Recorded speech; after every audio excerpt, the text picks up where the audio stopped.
자, 계약법 총론이죠. 계약법 총론. 계약법과 관련돼서는 우리가 상대적으로 쉬워요. 내용은 쉬운데, 근데 범위도 좁아요. 좁은데 그만큼 꼼꼼하지 않으면 계약법은 많이 틀립니다. 자, 계약법에 대해서는 10문제가 출제가 됩니다. 나올 게 다 정해져 있는데 우리가 정확하게 구체적이고 정확하게 우리가 숙지하지 않으면 계약법은 의외로 많이 틀리는 지문이 바로 계약법 지문들이에요. 계약법은 그래서 10개가 우리가 출제되니까 대비를 철저하게 해두셔야 됩니다. 꼼꼼하게 하셔야 돼요. 그리고 블랙박스 한 우리가 25번만 읽으면 뭡니까? 85에서 95점 사이는 나옵니다. 걱정하지 마시고 우리가 뭡니까? 블랙박스에 대해서 초점을 해서 계속적으로 읽어두시면 됩니다. 자, 계약법 총론과 관련돼서 일단 계약법이니까 계약의 종류를 우리가 잡아야죠. 계약의 종류는 전형담보와 비전형 계약이 있어요. 전형적인 계약과. 그러면 우리 민법은 유명계약으로서 14개 전형계약이 있어요. 그래서 정매교 이렇게 오라고 그랬죠. 그 다음에 소사임 이렇게 오라고 그랬죠. 고도현 이임조 종하 그래서 종신증개범 하에 이게 대표적으로 14개 전형계약으로서 유명계약에 해당되고요. 이걸 제외한 나머지는 대표적으로 비전형계약이 되겠습니다. 자, 쌍무계약의 특징은 뭐냐? 서로 대가적 관계를 가지는 게 바로 쌍무계약이고, 자, 그러면 편무계약에 대해서는 당사자 일방만이 채무를 부담하거나 또는 쌍방 다장사가 채무를 부담하더라도 채무가 서로 대가적 의미를 갖지 않는 것, 이게 편무계약입니다. 그래서 쌍무계약과 편무계약. 그래서 대표적으로 쌍무계약의 특질이 대표적으로 3개가 있죠. 그거는 좀 이따 우리가 살펴볼 거고요. 자, 유상계약과 무상계약. 계약 당사자가 서로 대가적 의미를 재산을 출연하는 게 유상계약이고, 당사자의 일방만이 출연 의무를 진다든가 또는 쌍방 당사자 채무 의무를 지름으로써 그들 사이에 대가성이 없는 계약이 바로 무상계약이 되겠죠. 자, 낙성계약과 여물계약. 여물계약은 25회 때도 출제되고 26회 때도 출제됐습니다. 그래서 여물계약에 대해서는 꼭 3가지를 이렇게 외워두라고 그랬어요. 여물계약. 자, 여물계약은 있는 그대로로 우리 한번 보시죠. 합의입니다. 합의 플러스 물건을 여하는 게 대표적인 여물계약이 되고요. 여물계약에 대해서는 뭘 어떻게 하라고 그랬어요? 대표적으로 현대계보라고 외우라고 그랬어요. 현대계보. 현상광고, 대물변제, 계약권계약, 보증권계약. 그래서 현대계보. 요거는 꼭 한번 숙지해 주셔야 되고요. 여물계약에서는 자주 출제되고, 여물계약과 대비되는 계약이 낙성, 당사자의 합의만 요하는 게 바로 낙성계약이 되겠죠. 거기에 대해서 이제 계속적 계약, 일시적 계약, 그 다음에 이제 본계약, 예약이 있는데 그거는 읽어보시면 되고요. 그럼 대표적으로 쌍무와 편무의 관계, 유상과 무상의 관계, 낙성과 여물계약, 요 3가지는 꼭 한번 점검을 부탁드리겠습니다. 계약 자유의 원칙과 제한으로서 체결의 자유가 있고 상대방 선택의 자유가 있고요. 내용 결정의 자유가 있고요. 대표적으로 방식의 자유라는 게 있어요. 여기에서 이제 우리가 하나의 논점이 되는 게 바로 약관에 대해서 많이 들어봤죠.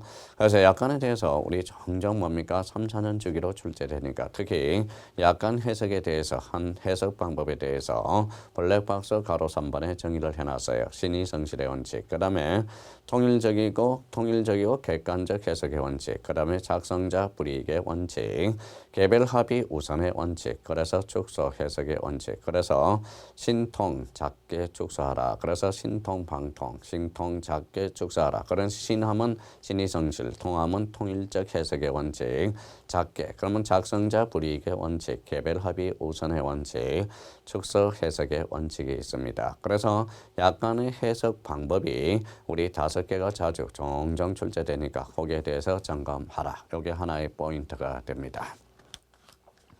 자, 그 다음 대표적으로 약관에서 꼭 점검해 둘 거. 별표 하나를 해놓고 불공정 약관 조항에 대한 규제. 그래서 신의 측에 위반하면 공정은 이런 조합. 그래서 동법 6조 1항에서 무효가 됩니다. 그런데 일부 무효의 특징. 우리 민법 총칙 137조. 일부 무효는 전부 무효로 하죠. 그런데 원칙은 나머지 부분만 유효할 수 있다면 그 부분에 대해서만 뭐예요? 유효할 수 있습니다. A적으로 전부 무효다. 그래서 일부 무효의 특징에 대해서 상태에서 두고 있다라는 거. 그래서 불공정 약관 조항에 대한 규제와 대표적으로 법률 약관 규제 해석 방법 그거에 대해서 두 가지만 꼭 정리해 주신다면 큰 문제가 없을 것 같습니다.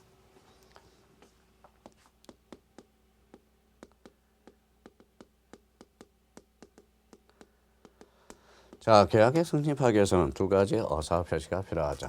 청약이라는 의사표시와 청약이라는 게 있어요. 여기에 대해서 성락의 의사표시가 있어요. 그래서 청약과 의사표시, 성락의 합치를 가져왔을 때 계약이 성사가 되겠죠. 그래서 청약과 성락은 대표적으로 의사표시, 즉 법률 사실이 되겠죠. 그러면 객관적 합의와 주관적 합치가 있어요. 그러면 객관적 합의라는 것은 의사표시의 객관적 내용에 대한 합치, 주관적 합치는 의사표시 상대방에 관한 합치가 있어요. 그래서 객관적 합치, 주관적 합치, 합의에 대해서 우리가 한번 체크해 두고요. 자, 청약과 성락에 대한 계약의 성립. 청약이라는 것은 대표적으로 청약이라는 것은 뭡니까? 대표적으로 청약이라는 것은 의사표시죠. 그에 대응하는 상대방의 성락과 결합하여 일정한 내용의 계약을 성립시키기를 목적으로 하는 일방적 확정적 의사표시입니다. 그에 대한 성락만 있으면 그 계약이 성립하는 구체적 확정적인 의사표시다. 그래서 청약의 개념과 관련돼서 연결이 되고요. 우리 청약의 유인이라는 게 있어요. 이 부분에 대해서 한번 청약의 유인이라는 것은 결론적으로 청약은 유인이 있죠. 청약의 유인은 한마디로 뭡니까? 꼬신다는 거죠. 유인. 자, 우리가 대표적으로 전세방 구한 1,000만 원 그러면 우리가 청약이 되죠. 여기에 대해서 뭡니까? 자, 전세방 구한 그래서 뭐예요? 017 전화번호를 하나 적어 놓겠죠. 그게 바로 청약의 유인이 됩니다. 우리가 청약과 청약의 유인의 관계에서 한번 의미상을 우리가 따져 두시면 되고요. 자, 그렇다면 이제 청약의 유인 대표적으로 이제 청약은 청약은 상대방 있는 의사표시죠. 그러나 상대방은 특정인이 아니라도 상관없습니다. 불특정 당소인에 대한 청약도 유효하겠죠. 자, 청약의 효력은 청약의 효력 발생 시기 도달주의입니다. 도달주의. 자, 도달주의로서 우리 청약의 효력 발생 시기는 도달주의입니다. 도달주의를 취하고 있고요. 청약의 의사표시를 발신한 후 그것이 상대방에 도달하기 전에 청약자가 사망하거나 행위 능력을 상실하였다도 청약의 효력에는 아무런 영향이 없다라는 것. 그래서 도달주의 A번과 B번 다시 한번 점검해 두고요. 자, 청약의 구속성과 관련돼서 청약은 비철회성입니다. 청약의 효력을 발생하면 청약자는 이를 마음대로 처리하지 못한다. 그래서 이걸 청약의 비철회성, 청약의 구속성이라는 의미를 우리가 잡아주는 겁니다. 자, 구속력의 존속기간은 청약의 효력 존속기간, 즉 성납기간이 되겠죠. 성납기간을 정한 경우 그 기간 중에 처리하지 못하고 그 기간 내에 성납을 받지 못하면 당연히 효력을 상실하겠죠. 성납기간을 정하지 않는 경우는 상당한 기간 내에 처리하지 못하고 상당한 기간 내에 성납을 받지 못하면 효력을 상실하게 되는 것. 그러면 구속력의 존속기간과 관련돼서 성납기간을 정한 경우와 성납기간을 정하지 아니한 경우 이 두 가지 측면에서 우리가 나눠보셔야 되고요. 자, 그러면 청약의 실질적 효력, 청약적격이라고 합니다. 여기에 대해서 이제 우리가 성락이라는 개념이 있어요. 청약과 더불어 계약을 성립시킬 목적으로 하는 의사표시, 즉 법률 사실이 되고 거기에 대해서 성락은 뭡니까? 이거는 특정이 돼야 되겠죠. 특정이 돼야 된다는 겁니다. 자, 청약자는 미리 정한 기간 내에 일을 하지 않으면 청약한 것으로 간다는 뜻을 청약자가 표시하였다 하더라도 이를 상대방이 구속하지 아니하고 그 기간의 경우에 따라서 단지 성납기간을 정한 의미를 가질 수 있을 뿐이다. 그래서 판례 하나를 툭 쳐놨습니다. 그걸 판례는 꼭 확인을 해 두셔야 됩니다. 이번에 성락의 요건이 있고 그러면 성락의 요건도 주관적 합치와 특히 객관적 합치, 성락적격 세 가지 측면에 있고요. 성락의 효력 발생 시기, 즉 효력 발생 시기와 관련돼서는 계약의 성립 시기가 있죠. 그래서 대하자 사이에는 도달주의야. 격지자 사이에는 우리가 이제 성락에 대해서는 격성발이라고 그랬어요. 격지간의 성락의 의사표시는 도달주의가 아니라 대표적으로 발신주의죠.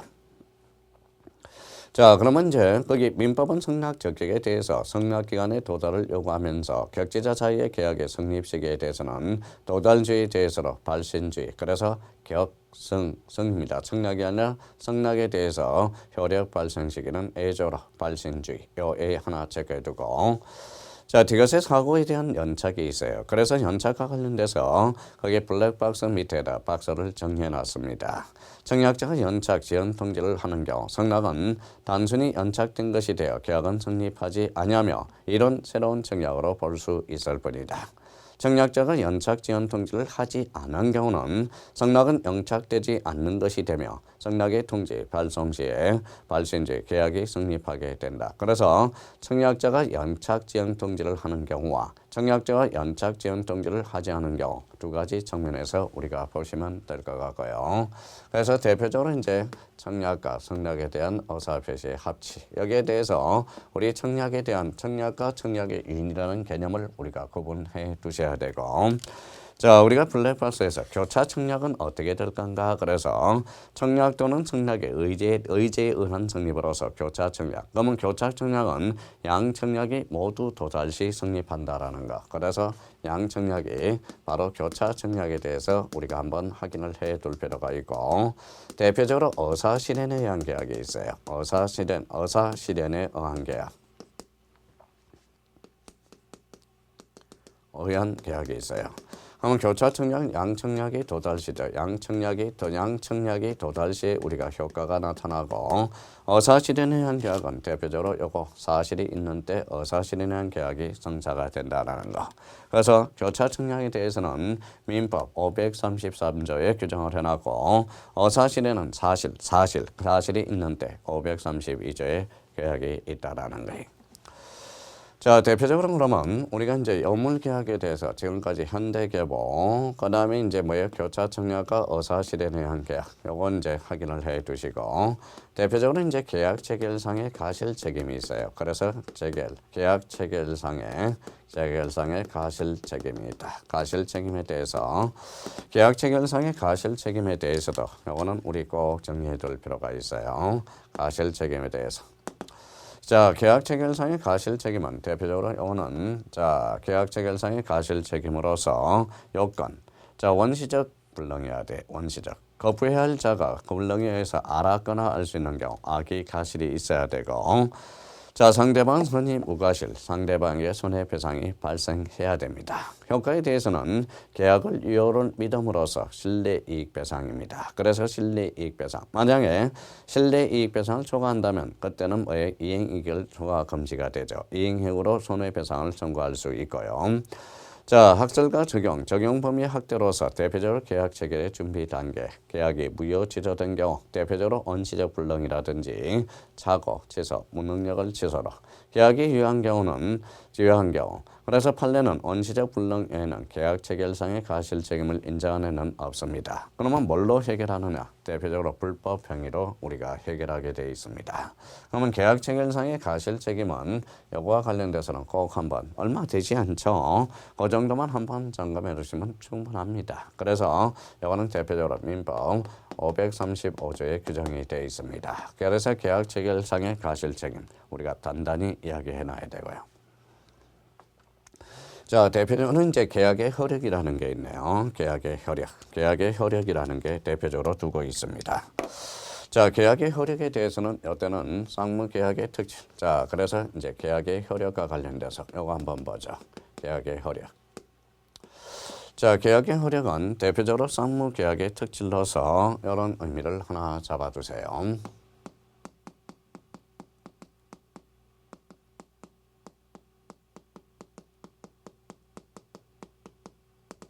자, 쌍무라는 것은 일단은 결련성입니다. 결련성이라는 게 우리가 있고요. 결련성이라는 거. 자, 결련성과 관련돼서 대표적으로 그러면 뭡니까? 자, 첫 번째. 자, 계약을 성립한다. 성립상의 결련성이 있어요. 성립상의 결련성이라는 게 있고요. 그다음에 두 번째, 이행상의 결련성이 있어요. 그래서 이행상의 결련성. 자, 여기에 대해서 세 번째 존속상의 결련성이 있어요. 그래서 존속상의 결련성이라는 게 탄생하게 되고요.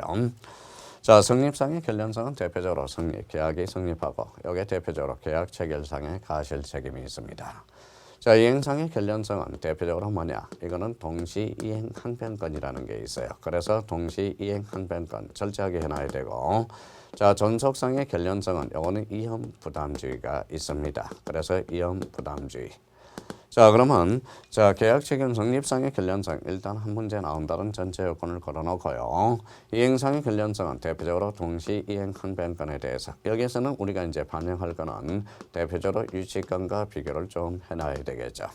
자, 이연부담은 원칙이 채무자 이연부담주의야. 예외적으로 채권자 이연부담주의가 있습니다. 그러면 동시 이행 항변권 안 나오면 말이 안 되고요.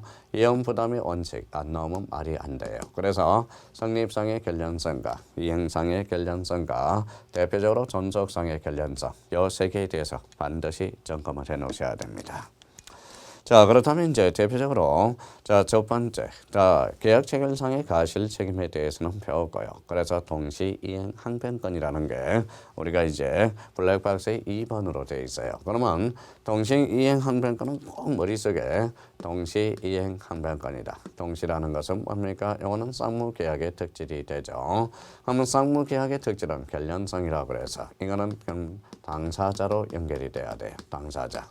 자, 이행상의 결련성. 이때 항변권은 대표적으로 연기적 항변권이 되고요. 그러면 명문상 동시 항변권이 인정되는 거, 인정되지 않는 거, 이걸 반드시 우리가 정리를 해 두셔야 돼. 동시 이행 항변권은.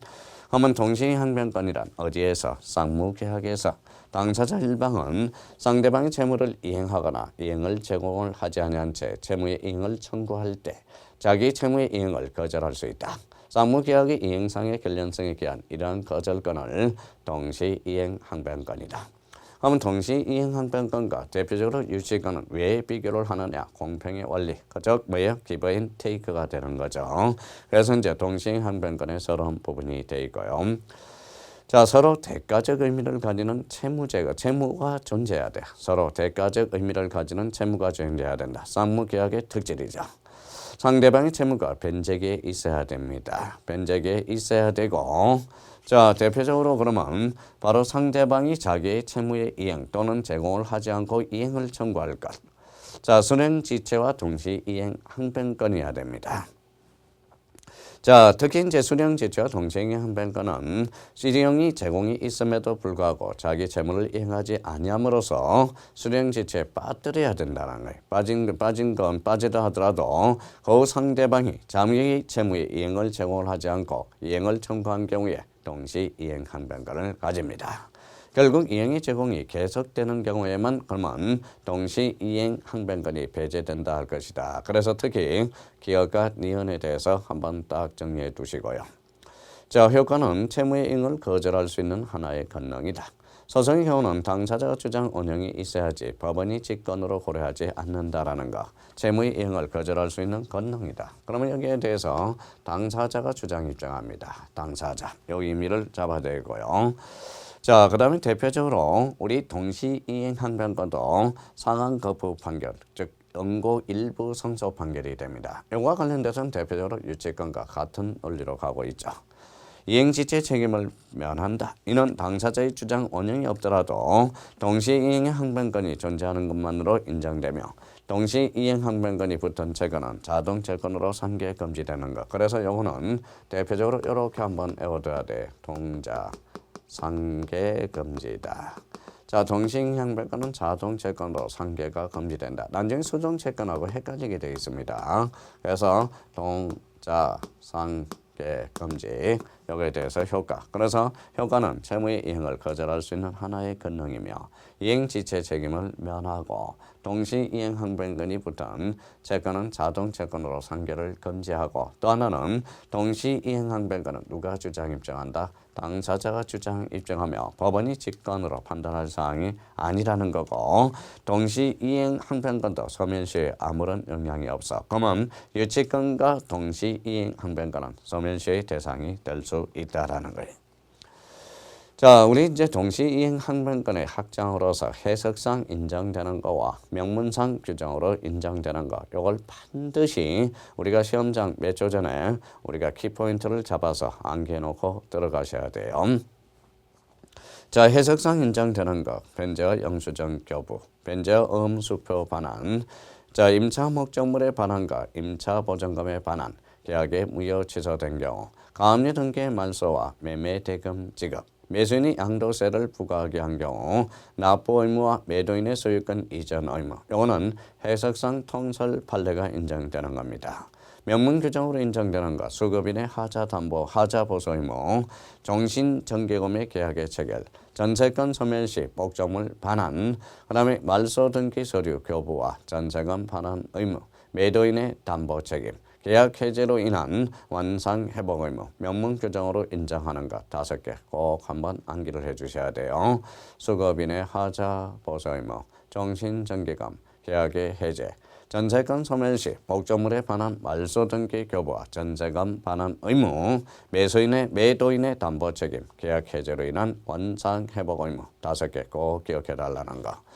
자, 동시행변권은 우리가 나옵니다. 그래서 동시행변권은 반드시 우리가 정리해 둘 필요가 있고요. 이 존속상의 결련성으로서 위험부담주의에 대해서도 우리가 꼭 나오니까 정리를 해 두셔야 돼요. 자, 그러면 갑이라는 사람이 있어요. 갑이 월가 관계에서 자 3월 7일 날 계약을 해서 6월 7일 날 물건을 넘겨주기로 했어요. 그러면 여기에서 우리가 기억해 둘 거는 어느 날 6월 7일 날 뭐에 넘겨주기 전에 여기에 태풍이 날라와서 전설을 했다. 그러면 여기에 대해서 위험은 누가 지느냐? 갑이 진다라는 거예요. 그래서 원칙이 채무자 위험부담. 그러면 채무자 위험부담주의는 대표적으로 채무자의 기책 사유가 없을 때 발생하는 거죠. 그래서 위험부담의 문제 정리를 꼭 해놓으셔야 됩니다. 채무자의 기책 사유가 없는 후발적 결론의 문제가 된다. 자, 채무자의 기책 사유가 있게 되면 채무 불이행 책임으로 기착되면 주의하자 정리 다 해놨고요.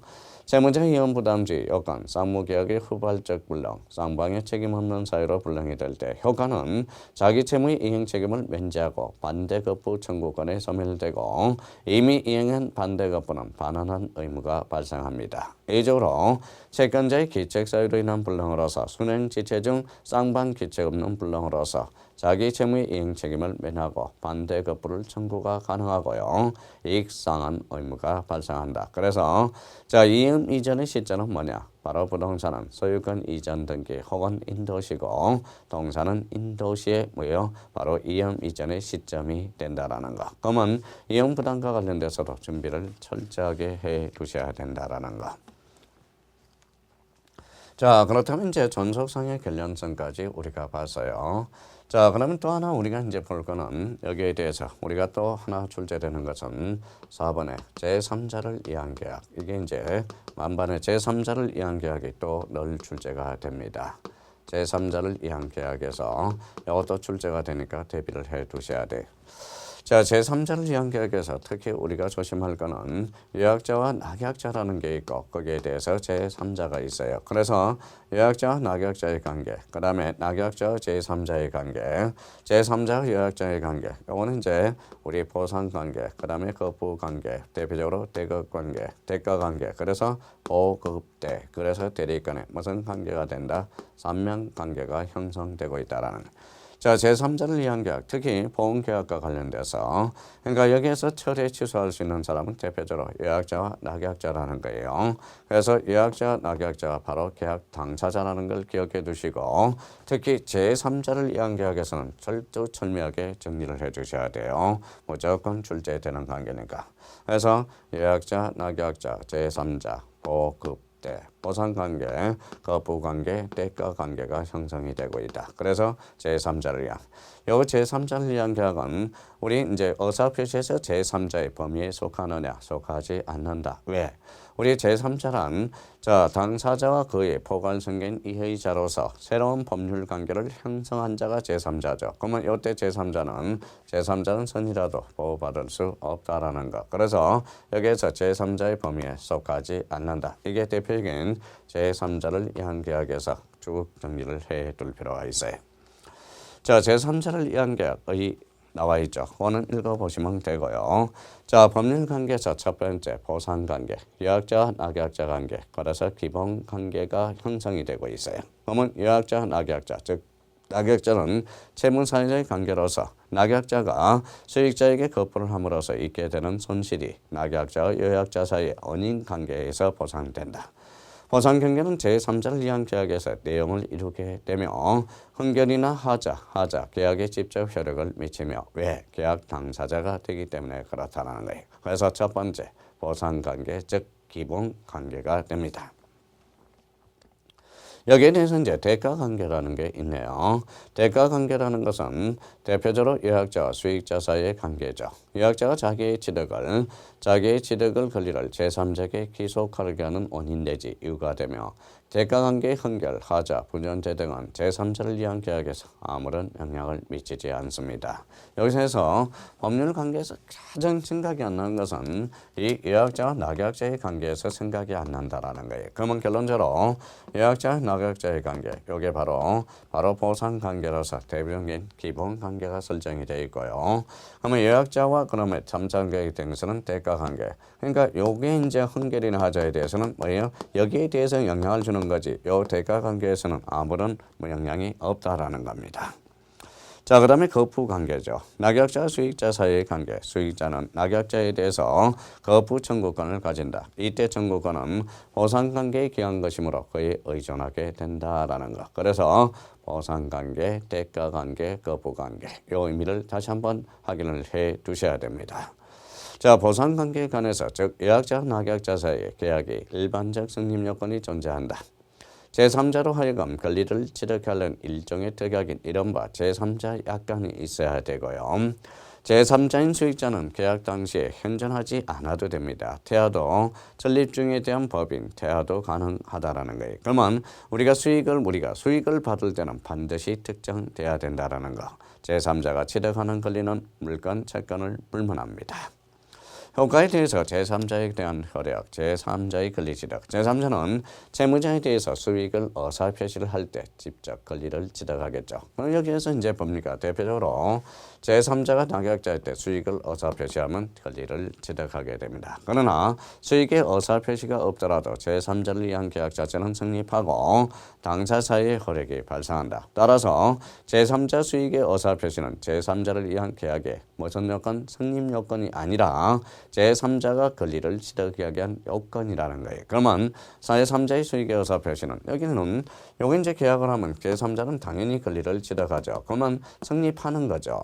근데 성립하는데 그러면 성립 요건이 아니라 낙약자가 제3자한테 무슨 표시를 했을 때 수익의 의사표시를 했을 때 바로 우리가 취득 요건이 되죠. 그러면 제3자의 의사표시에 대해서는 성립 요건이 아니라 대표적으로 취득 요건이 되겠죠. 성립 요건은 요약자, 낙약자의 관계에서 계약은 이미 성립이 됐으니까 말씀드리는 거죠.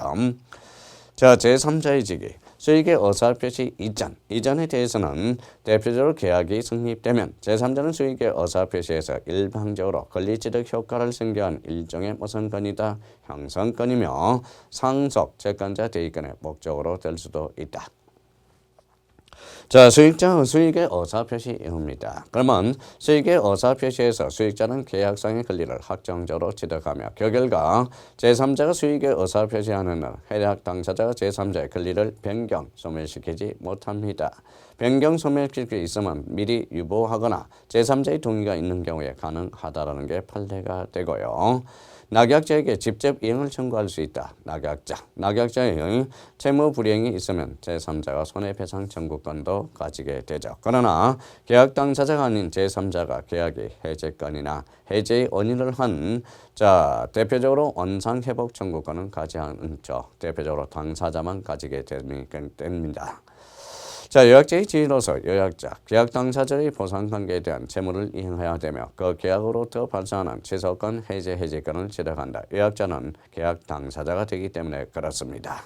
제3자를 위한 계약에 의해서 요약자도 채무자에 대해서 제3자에 대한 채무를 이행할 것을 청구할 수 있는 권리를 가지며 이때 낙약자의 채무 불이행이 있으면 이를 이유로 요약자는 계약을 해지할 권리를 가지게 된다는 거죠. 그래서 제3자를 위한 계약이 탄생하게 되고요.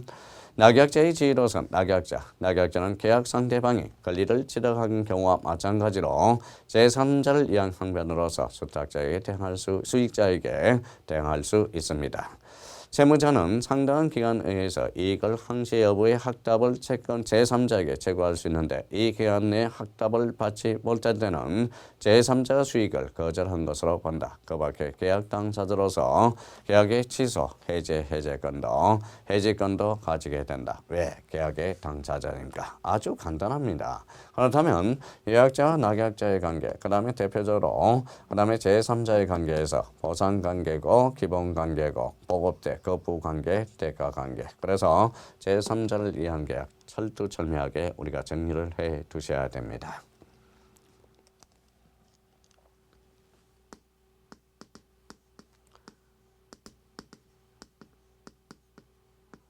자, 해제와 계약의 해제와 해지와 관련돼서 자, 계약의 해지 이것도 한 문제 출제되죠. 대표적으로 이제 요거 기억해 둘 거. 계약의 해지 이건 잘 정리해 두셔야 돼요. 또 우리가 지금 우리 계약법에 대해서는 바운더리가 좁아요. 바운더리가 좁아서 꼼꼼하게 하지 않는다면 우리 계약법은 만점 맞을 수도 있고 만점 맞지 않을 수도 있는 것은 본인이 결정을 하셔야 돼요. 그래서 이제 해지 우리가 하기 전에 우리가 늘 비교해 둘 거 뭐랑 비교해 둬야 돼요. 자, 우리 민청에서는 무효와 취소를 우리가 비교를 해야 되고요. 무효와 취소. 대표적으로 이제 취소와 해제와 관련돼서 비교를 해야 되고, 그 다음에 대표적으로 해제와 해지에 대해서도 꼭 비교를 해 놓으셔야 됩니다. 머릿속에는 무효와 취소, 취소와 해제와 해지. 자, 대표적으로 취소와 해지의 대표적인 강의는 뭐냐? 이 취소에 대해서는 대표적으로 우리 법정 취소 사유는 있죠. 약정 취소 사유는 없습니다. 이 해지에 대해서는 약정도 있고 법정도 있어요. 약정 해제, 법정 해제 둘 다 있습니다. 자, 요거는 취소권자만 주장할 수 있죠. 취소권자는 누굽니까? 제착사강, 제한능력자 차고, 제착, 하대상. 제한능력자, 차고, 하자 있는 의사표시를 한 자, 그 대리인 등은 승계인이 할 수가 있습니다. 자, 그래서 이제 취소권, 이거는 취소권에 단기 소멸시효가 있죠. 그래서 방식을 요하지 않고 해지에 대해서 그러면 이 취소에 대해서 효과는 어떻게 되는가? 지부, 부당이득 반환 청구권이 발생하게 되고요. 이 해지에 대해서는 뭐가 발생하죠? 원상회복 의무, 즉 손해배상 플러스 원상회복 의무를 청구할 수가 있습니다. 그러면 이 취소 해지의 공통점은 뭐냐? 대표적으로 소급표다. 그래서 소급표로 연결되기 시작하고요. 자, 대표적으로 해지와 해지에 대해서 이 정도는 우리가 머릿속에 딱 기둥을 세워놔야 돼요. 늘 이야기하는 겁니다. 자, 해지입니다. 자, 해지에 대해서는 뭡니까? 해지. 이 차이점은 해지라는 것은 대표적으로 일시적 계약이다. 그래서 일시적 계약. 해지에 대해서는 무슨 계약입니까? 이거는 계속적 계약이 돼요. 늘 이야기하는 거. 자, 해지. 이거는 해지에 대해서 효과는 원상회복 의무 플러스 손해배상에는 아무런 영향을 미치지 않는다. 그럼 손해배상도 청구할 수 있게 되고요. 자, 요거는 해지는 대표적으로 청산 의무가 발생하게 돼요. 그러면 여기는 손해배상에는 아무런 영향을 주지 않는다. 손해배상도 청구할 수 있다. 그러면 해지는 대표적으로 이제 소급표라는 게 탄생하게 되고요. 요거는 장래효가 탄생하게 장래효. 그래서 대표적으로 미래효라는 게 탄생하게 됩니다. 그러면 해제와 해지에 대해서 나름대로 이렇게 비교를 해둘 필요가 있다라는 거. 그러면 일단 해제에 대해서 특히 해제에 대해서 대표적으로 꼭 기억해둘 거. 천하문제 이거는 반드시 우리 일반인한테 헷갈리는 거. 해제권의 효과에 대해서는 여기에 헷갈리고 있습니다. 그래서 해제권의 효과 이 부분에 대해서 철저하게 준비를 해 두셔야 됩니다. 자, 그렇다면 이제 우리 블랙박스 4에서 계약의 해지가 나옵니다. 계약의 해제란 유약이 성립한 계약의 효력을 당사자 일방의 의사표시에서 소급적으로 소멸하게 하여 계약이 처음부터 존재하지 않는 것과 같은 상태로 복귀시키는 것. 그러면 이 말은 원상회복 의무와 소급표가 발생한다라는 이야기를 해주고 자, 해제건이 붙으면 이때는 바로 형성건이죠. 일방적 의사표시에서 효과가 발생하는 것. 이게 대표적인 형성건이 발생하게 되고요. 해제건은 다음에 두 개가 발생한다. 대표로 당사자가 발생, 약정 해제라는 게 있고요. 당사자 일방이 채무 불이행을 언의로 법률 규정에 의해서 당연히 발생한다면 그때는 법정 해제가 되겠죠. 당사자에게는 특약으로 해제건이 유보된 경우 이게 바로 무슨 해제가 되느냐? 바로 약정 해제가 되겠습니다. 자, 구별 개념 특히 해제계약 여러 번 출제가 됐어요. 해제계약. 해제계약은 한마디로 계약을 해제하는 거죠. 그러면 기존의 계약의 효력을 해제권 유무와 관계없이 새로운 계약에 의해서 소멸하게 하는 경우에 그 새로운 계약의 해제계약이며 이때는 합의 해제라고 그러기도 한다라는 것. 해제계약 요거 개념 반드시 한번 잡아놓고 들어가야 돼요. 해제계약은 법적 성질이 계약입니다. 즉 단독행위에서 해제권과 구별되며 요건들도 계약의 일반 이론에 따라서 해제권에 관한 제530, 543조 이하의 규정이 적용되지 않습니다. 그래서 해제계약은 계약이 붙었으니까 계약이야. 자, 다만 해제계약도 계약관계를 소급시킬 수 있고 제3자의 권리를 해하지 못한다는 점에서 해제권과 동일하다. 그래서 합의 해제계약 꼭 기억해둬야 돼. 자, 실권 약관입니다. 계약 당사 사이에 일방의 채무 불이행이 있는 경우 채권자가 별도의 의사표시, 해제권을 행사하지 않더라도 계약은 자동적으로 효력을 잃는다는 뜻이 특약이 맺은 경우 이게 바로 실권 약관이 됩니다. 그래서 이제 해제계약, 실권계약 꼭 기억해둬야 돼요. 자, 이번에 이제 법정 해제라는 게 있어요. 법정 해제. 그래서 법정 해제. 자, 법률 규정에서 당연히 발생하는 게 대표적으로 법정 해제가 되죠. 자, 법정 해제는 모든 계약에 공통되는 법정 해제권은 채무불이행. 채무불이행에는 뭐가 있느냐? 이행지체가 있고요. 이행불능이 있고 불완전이행. 그래서 이행지체, 이행불능, 불완전이행. 대표적으로 이제 법정 해제권의 발생과 관련돼서 우리가 채고를 하느냐 안 하느냐 바로 이런 측면에서 우리가 잡아두고 첫 번째 이행지체에 의한 해제권의 발생 채무자의 이행지체가 있을 것 채무자의 상당한 기간을 정해서 이행을 청구할 것 그 다음에 채고 범위는 가다채고와 가소채고가 있어요. 그거는 한번 체크해 두시고 상당한 기간에 다음의 경우는 채고가 필요하지 않는 것. 요 시를 대해서 시를 하나 별표 하나 해놓고 대표적으로 채고가 필요하지 않는 것. 정기행위.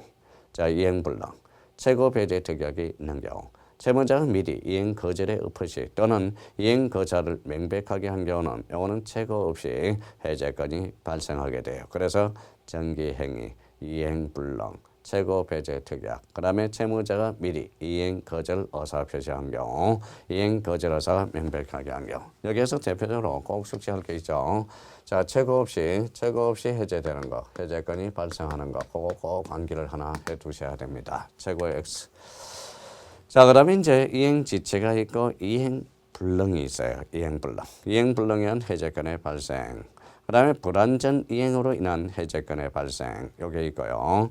대표적으로 이제 채권자 지체에 의한 해제권이 발생하게 되고요.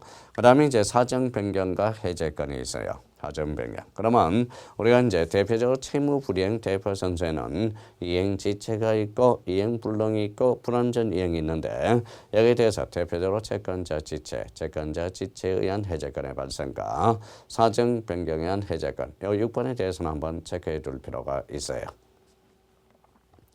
자, 그러면 이제 해제권의 발생 사유를 우리가 봤죠. 대표적으로 해제권의 행사의 방법은 자, 상대방의 의사표시를 하면 되죠. 방법에는 특별한 제한이 없어요. 요식행위가 아니라 불요식행위고 의사표시는 처리하지 못하고요. 단독행위로서 조건과 기한을 붙이지 못합니다. 조건과 기한은 쌍방이죠. 그러면 우리가 조건과 해제권에 대해서는 형성권으로 일방입니다. 그래서 단독행위로서 조건이나 기한을 붙이지 못한다. 자, 그 다음에 해제권의 불가분성이에요. 자, 계약의 일방 또는 쌍방 당사의 수인인 경우 그 전원으로부터 또는 전원에 대해서 해제의 의사표시를 하지 않으면 해제의 효과가 발생하지 않는다. 이걸 뭐라고 그러냐? 해제의 불가분성이라고 그래요. 나아가 당사자의 한 사람에 대해서 해제권이 소멸하면 다른 당사자에 대해서도 해제권은 소멸하게 되고요. 자, 547조 당사계 특약에서 배제할 수 있는 임의 규정이라는 거다. 임의 규정 출전하세요. 그래서 해제권의 행사. 그러면 우리 해제권의 요건을 받고 해제권에 대해서 행사를 받고요. 해제의 효과, 직접 효과설의 입장. 그래서 요 가로 3번이 또 해제 효과에서 신경을 써라고 그랬죠. 대표적으로 뭐가 있어요? 해제권의 효과에 대해서 요걸 좀 나름대로 신경을 써 주셔야 돼요.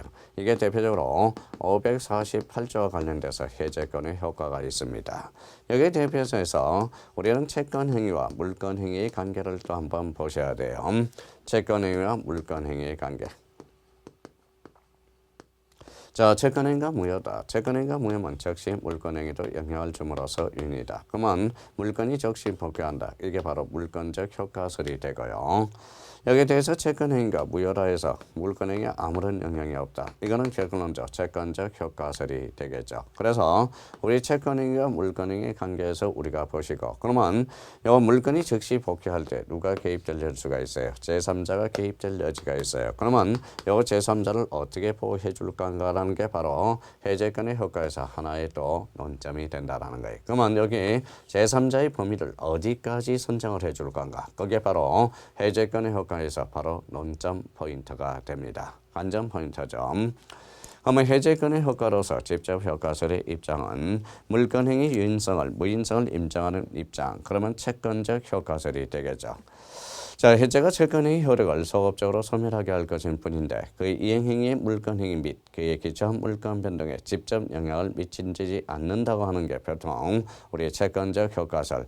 해제된 계약으로서 발생한 법률 효과를 기초로 해서 새로운 권리를 취득한 자가 취득한 제3자가 해제해서 있게 되는 손해를 입을 수 없으므로 548조 1항 당사는 주의적 규정에 불과하다. 그러면 물권행위 유인성을 취한 점에서 그래서 이게 물권적 효과설이 되죠. 물권이 즉시 복귀한다. 소급함으로써 이때는 제3자 그러면 주의적 규정이 아니라 이거는 특별 규정이 되겠죠. 그래서 기업과 니언에 대해서 의미가 있고요. 자, 3번의 계약의 해제의 구체적 효과로서 계약의 소급실효라는 게 있고요. 소급실효, 원상회복 의무, 원상회복 의무와 관련돼서 그러면 계약의 소급실효. 그래서 우리 판례는 물권적 효과설을 취하고 있다. 물건이 즉시 복귀함으로써 등기를 여하지 않는다. 그런 논리가 기결이 되고요. 원상회복 의무, 계약이 해제되면 각 당사자는 상대방 계약에 행해지지 않을 것 같은 상태로 복귀시킨다. 원상회복 의무가 발생하고 그러면 해제로 인한 원상회복 의무는 부당이득 반환 의무를 성질을 가질 수 있다는 거예요. 그러나 반환 의무의 범위에 대해서는 당사자의 선의, 악의 또는 이익의 흔전 여부를 묻지 않고 받은 이익의 전부를 배상해 줘야 돼. 전부 배상입니다. 얼물 반환이 불가능한다면 채무자에게 책임 있는 사유로 한 반환 불능의 경우라면 거부 가액 반환을 해줘야 되겠죠. 금전 반환을 할 경우 그 받은 날 줄쳐놓고 자주 출제되죠. 받은 날부터 이자도 반환해야 되고 양 당사자 모두가 원상 회복 의무를 부담한 양 채무는 무슨 관계에 있다? 동시 이행 관계가 있다. 그래서 특히 자 A, B, C, D에서 D 요거 한번 꼭 확인을 해 둘 필요가 있어요. 자, 548조 단서의 범은 제3자 보호 규정이 있어요. 그러면 이 제3자의 범위를 어디까지 볼 건가? 이게 참 또 우리 회원 여러분들을 괴롭히는 거죠.